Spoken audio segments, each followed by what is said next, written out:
بسم اللہ الرحمن الرحیم۔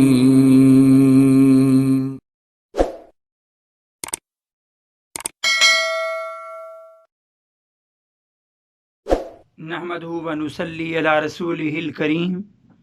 اما بعد، اعوذ باللہ من الشیطان الرجیم، بسم اللہ الرحمن الرحیم۔ آج ہم 5ویں پارے میں سورہ نساء کے 5ویں رکوع سے 20ویں رکوع تک جو ہے وہ احاطہ کرنے کی پڑھنے کی کوشش کریں گے۔ سورہ نساء کے 5ویں رکوع میں 5ویں پارے کے شروع میں ہی اللہ تعالیٰ نے ایک بہت امید افزا، ایک بہت زیادہ ہمیں امید دلانے والی آیت بیان فرمائی ہے۔ اللہ تعالیٰ فرماتے ہیں آیت نمبر 31 میں، ان تجتنبوا کبائر ما تنہون عنہ،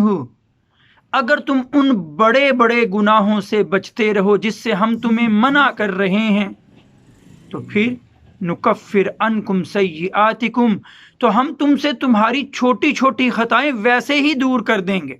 معاف کر دیں گے، وندخلکم، اور تمہیں داخل کر دیں گے، مدخلا کریما، عزت کے ساتھ، تکریم کے ساتھ جنت میں۔ کبیرہ گناہوں سے بچنے کی تلقین ہے۔ اب کبیرہ گناہ کیا ہوتے ہیں؟ مختلف مفسرین نے انہیں مختلف طرح سے ڈیفائن کیا ہے، ان کی مختلف تعریف کی ہے کہ ہر وہ گناہ جس پر اللہ تعالیٰ نے جہنم کا اعلان، جہنم کی وعید سنائی ہو، وہ کبیرہ گناہ ہے۔ وہ گناہ جس پر اللہ نے حد قائم کی ہو، وہ کبیرہ گناہ ہے۔ اور مفسرین اس بات پر متفق ہیں کہ ہر وہ گناہ چاہے وہ جیسا بھی ہو،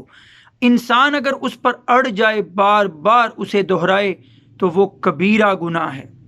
ہمیں کبیرہ گناہوں سے بچنا ہے، تو پھر انشاءاللہ عزت و تکریم کے ساتھ جنت کی راہوں کے ہم مسافر ہوں گے اور اللہ کے مہمان بنیں گے۔ رکوع نمبر 6 میں اللہ تعالیٰ نے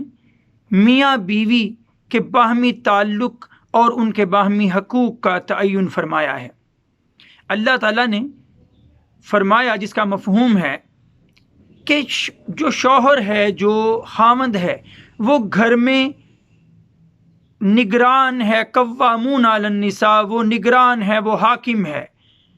لیکن وہ حاکم تب کہلوا سکتا ہے جب بیوی کے حقوق پورے کرے، اور اگر حقوق پورے ہوتے ہوں اور اس کے باوجود بیوی نافرمانی کی راہ اختیار کر لے، تو پھر اسے سمجھایا جائے گا، اسے نصیحت کی جائے گی۔ یہ نہیں کہ شروع میں ہی مار پیٹ شروع کر دی جائے، شروع میں ہی اختتامی حربہ پہلے اپنا لیا جائے اور پھر جدائی کی راہیں جو ہے وہ آسان ہو جائیں۔ یہیں یہ بھی بتا دیا گیا کہ شوہر اور بیوی ظاہر دو انسان ہیں، ان کے درمیان تعلقات میں اونچ نیچ بھی آ سکتی ہے، کبھی بگاڑ کسی صورت بھی پیدا ہو سکتی ہے، تو محض تماشا مت دیکھیں ان دونوں کے گھر والے، بلکہ شوہر کے گھر والوں میں سے اور عورت کے گھر والوں میں سے ایک ایک حکم، ایک ایک جو ہے ثالث مقرر کر دیا جائے، جو ان کے درمیان مصالحت کی، موافقت کی کوشش کریں اور اس بندھن کو ہمیشہ قائم رکھنے کی کوشش کریں، نہ کہ چھوٹے چھوٹے تنازعوں پر، طلاق پر نوبت پہنچ جائے۔ پھر رکوع نمبر 7 اور 8 میں بنی اسرائیل اور اہل کتاب جو ہے ان کا ذکر کرتے ہوئے ان کی نافرمانی، کہ وہ کس طرح احکامات کو سنتے تھے اور سن کر نہ ماننے کا طریقہ، نہ ماننے کی روش اپنا لیتے تھے، اللہ تعالیٰ نے ایمان والوں کو تلقین فرمائی ہے۔ آیت نمبر 59 میں اللہ تعالیٰ فرماتے ہیں، یا ایھا الذین آمنوا اطیعوا اللہ واطیعوا الرسول واولی الامر منکم، اے ایمان والو، اطاعت کرو اللہ کی اور اطاعت کرو اس کے رسول کی، اور حکام کی بھی اطاعت کرو جب تک تمہیں وہ اللہ اور اس کے رسول کے پیغام پر چلائیں۔ لیکن اگر کبھی ایسا ہو کہ حکمران ایک بات کہہ رہے ہوں اور اللہ اور اس کے رسول کی بات کچھ اور ہو، تو پھر اگلے حصے میں ہی فرما دیا، فَإِن تَنَازَعْتُمْ فِي شَيْءٍ، اگر کسی معاملے میں تمہارا آپس میں جھگڑا ہو جائے، تنازع ہو جائے، فَرُدُّوهُ إِلَى اللَّهِ وَالرَّسُولِ، تو اس بات کو پھر صرف اور صرف اللہ اور اس کے رسول کے حکم کے مطابق دیکھنا ہے، پھر کسی دنیا والے کا حکم جو ہے وہ سامنے نہیں رہے گا۔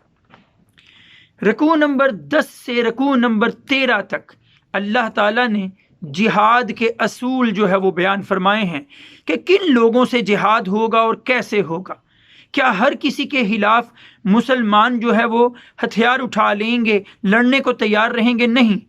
وہ لوگ جو ہاں مسلمان نہیں لیکن مسلمانوں کے ساتھ صلح کے ساتھ رہنے کا معاہدہ کر لیتے ہیں اور مسلمانوں کو ان سے کوئی تکلیف نہیں ہوتی، تو اسلام بھی ان کے خلاف کوئی لشکر کشی کی اجازت نہیں دیتا، اسلام بھی ان کے حقوق کا مکمل محافظ بن جاتا ہے۔ لیکن وہ لوگ جو اسلام کی راہ میں رکاوٹیں ڈالیں اور مسلمانوں کے لیے جینا جو ہے وہ اجیرن کر دیں، مشکل کر دیں، پھر اسلام بھی اٹھتا ہے اور ان کے خلاف جہاد کا، ان کے خلاف لڑنے کا حکم جو ہے وہ دیتا ہے، اس وقت تک جب تک کہ ہر طرح کا فتنہ و فساد ختم نہ ہو جائے۔ رکوع نمبر 14 میں ہجرت کی اہمیت بیان ہوئی ہے کہ زمین میں اگر مشکل حالات پیدا ہو جائیں تو اللہ تعالیٰ کے بندوں کو چاہیے کہ وہ اس جگہ سے دوسری جگہ جو ہے وہ ہجرت کر جائیں۔ نبی کریم صلی اللہ علیہ وآلہ وسلم نے بھی جب اسلام کا پیغام پھیلانے میں دشواریاں ہونے لگیں، مسلمانوں پر اذیتیں جو ہے وہ ڈھائی جانے لگیں، تو پہلے ہجرت حبشہ کا حکم فرمایا اور پھر اللہ کے اذن سے خود بھی ہجرت مدینہ جو ہے اس کو تکمیل دیا اور آپ کے ساتھ صحابہ بھی مکہ سے مدینہ ہجرت کر گئے۔ لیکن یاد رکھیے گا، ہجرت اللہ اور اس کے رسول کی رضا کے لیے ہو۔ جیسے کہ وہ حدیث ہے کہ ایک دفعہ ایک شخص کو ایک مکے کی جو ہے وہ کہہ لیجیے، بلکہ مکے کا شخص جو تھا اس کو ایک مدینے کی عورت سے محبت ہو گئی، عشق ہو گیا۔ اب مدینے کی وہ عورت کہنے لگی کہ اگر تم ہجرت کر کے مکہ چھوڑ کے مدینہ آ جاؤ تو میں تم سے شادی کر لوں گی۔ عورت کا نام تھا قیس۔ وہ شخص اس عورت کے پیچھے مکہ چھوڑ کے مدینہ آ گیا۔ نبی کریم صلی اللہ علیہ وآلہ وسلم کے پاس صحابہ تشریف لائے اور عرض کرنے لگے، یا رسول اللہ صلی اللہ علیہ وسلم، ہم نے بھی ہجرت فرمائی تھی،